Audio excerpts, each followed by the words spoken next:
my sister calls me to ask me which Apple Watch she should get. And I was sitting there confused because, for context, she's broke. She's a student, and I don't know where the heck she was going to get the money to buy an Apple Watch from. But regardless, being a good older sister, I was like, let me walk her through this. So I asked, well, why do you want an Apple Watch? And she was like, well, I want to start running. And maybe you already see the logic breaking down, but as confused as I was, I entertained it. So then I asked, well, why do you need an Apple Watch to start running? And she goes, I can't use my phone because my leggings don't have pockets. And again, I'm like, okay, well, why do you need the watch? And she said, well, if I don't take my phone, how am I supposed to know how far I ran and then track my run and also listen to music and map out my run? And what if somebody needs to contact me? Honestly, even I felt a little bit convinced in the way she was making the argument. But I was like, so you're going to spend $500 so you have a mini version of your phone on your wrist. And none of the other stuff really matters, right? Like, you're going to run. You're just trying to move your legs a little bit faster. Like, it's a walk, but faster. And you can't make the argument for wanting an Apple Watch for a walk. And these arguments might make a lot more sense if running is a hobby and you're trying to make the experience better and more enjoyable. Or if you're training and tracking progress is a big part of the goal that you're trying to achieve. But for my sister, she was literally just getting started. As in, she was yet to go on her first run, but she truly believed that the thing that was preventing her from running was having an Apple Watch. And it's not just her. I've seen my friends do similar things, saying that they need tennis shoes to learn how to play tennis, or a high quality racket and Pen Pro tennis balls, because they say if they're committing to learning a new skill, they need to get the high quality stuff so it can last long and honor their commitment. And in the way that I'm presenting this, it probably seems like such BS. How do they not see it? But I often find myself doing the exact same thing. And I think this is a really common thing among ambitious people. Ambitious people tend to over-optimize, especially when they want to commit to something new.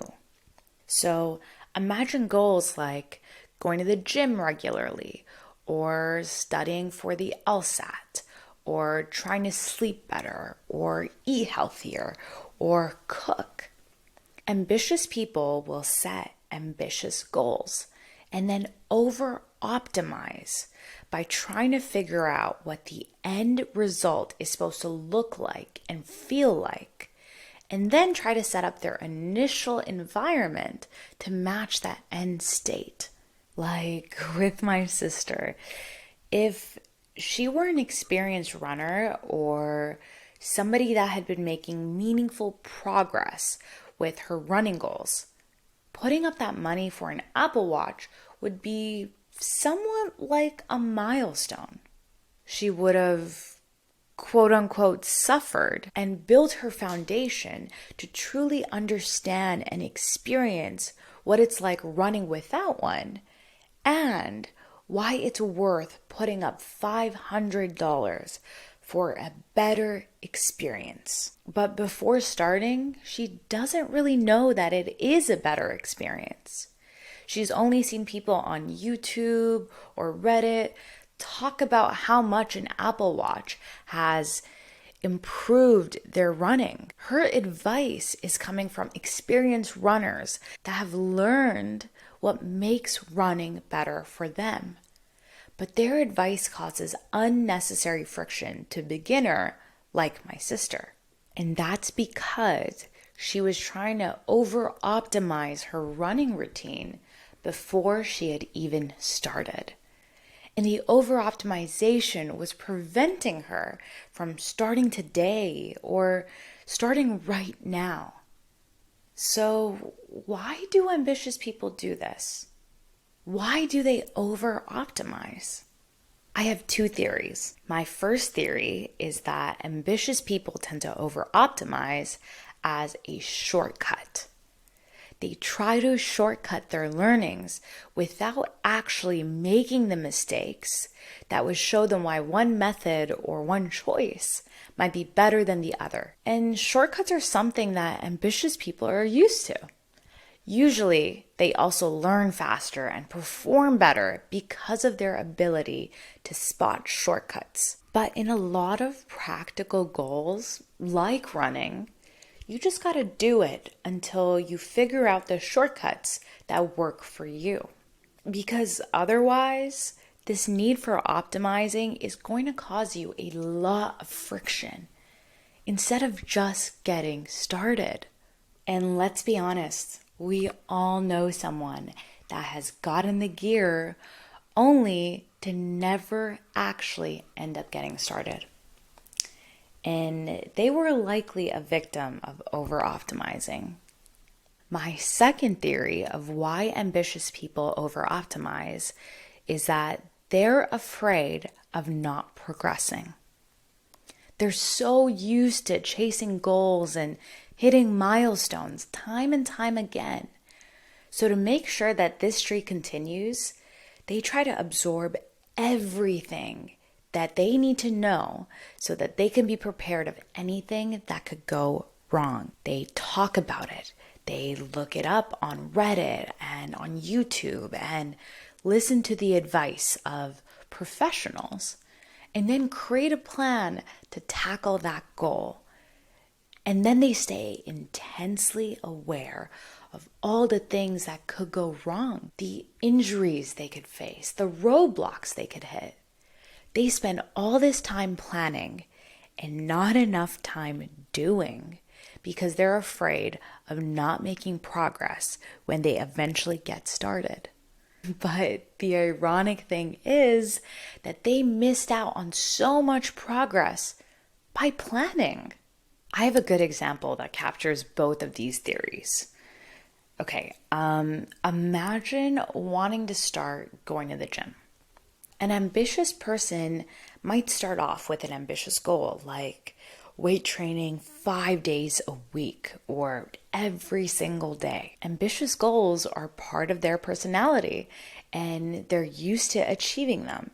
So to make it easier to achieve, they might get nice gym clothes and the nicest membership and new trainers and do research on the best training methods. And when they do this research, they'll learn that, you should probably alternate upper body and lower body, or that you should separate push day from pull day so that you don't overtrain your muscles, and that rest days are important so you don't injure yourself, and your protein intake should be high so that you see your gains, and creatine might be a good choice, and maybe also pre-workout.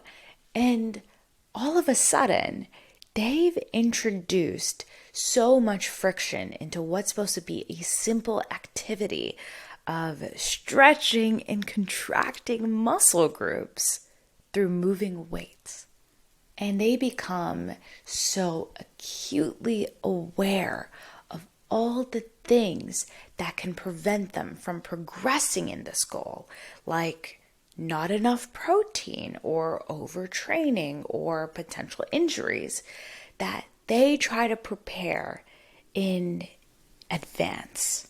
I love that example because the truth is, you're probably not overtraining any muscle with the amount that you're thinking about this. And you'll know when you're overtraining. You'll quite literally feel it. So you don't have to be extra cautious about segmenting your workouts with push and pull and different muscle groups, especially if your biggest problem is just not showing up to the gym. So stop planning. Just go and lift weight. Do what feels good and just get started. Even if it's the same bicep curl every single day. And when you eventually get sore and can't train, when it's on day 3, 4, 5, you'll probably switch to something else. And when you start making progress on that bicep curl or whatever it is, you'll eventually have the thought of, maybe I should train my tricep too. And then you'll take what you learn from doing those bicep curls and do whatever tricep exercise that you want. So there doesn't need to be an order. There doesn't need to be a plan. Just hit the gym. And for all your other goals, just go on the run. Your shoes are fine. Just cook with what you have. You don't need that expensive knife set. Just do it. You just gotta start. You have to make the mistakes, learn, and show up all over again.